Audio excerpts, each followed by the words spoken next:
चाहिँ अहिले ठ्याक्कै हिले बजार प्रवेश गरेका छौँ। यहाँको मौसम अत्यन्तै कुल हुने गर्छ प्रायः सधैँ जस्तो।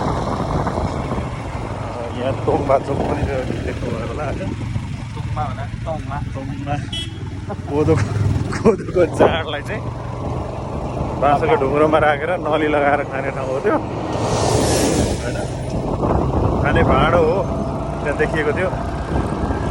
अत्यन्तै हिलेमा चाहिँ फेमस मौसमको कारण भनेको चिसो मौसम यहाँको सधैँ हुने, अनि तातो पानीको एउटा तोङमा खाएपछि शरीर चार्ज हुने भन्ने प्रकारको चाहिँ छ सोचाइ, अटोमेटिक चार्ज। तर हामी चाहिँ अब तोङबाहरू त्यो चाहिँ प्रयोग गर्दैनौँ।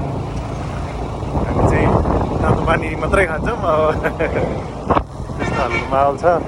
यो गाडीहरू भोजपुरबाट आउने गाडीहरू, काँक्रा भिटाको गाडीहरू पनि अब धराधरी आइपुगेको छ। हिले बजार, धनकुटा हिले, दिल जित्दै मिले अनि एउटा गीत पनि छ, धेरैवटा गीत पनि छ हिलेको बारेमा। तपाईँहरूले कतिजनाले कति प्रकारको गीतहरू सुन्नुभएको छ, ठ्याक्कै मेन्सन गरेर मलाई कमेन्ट गर्नुहोस् है त।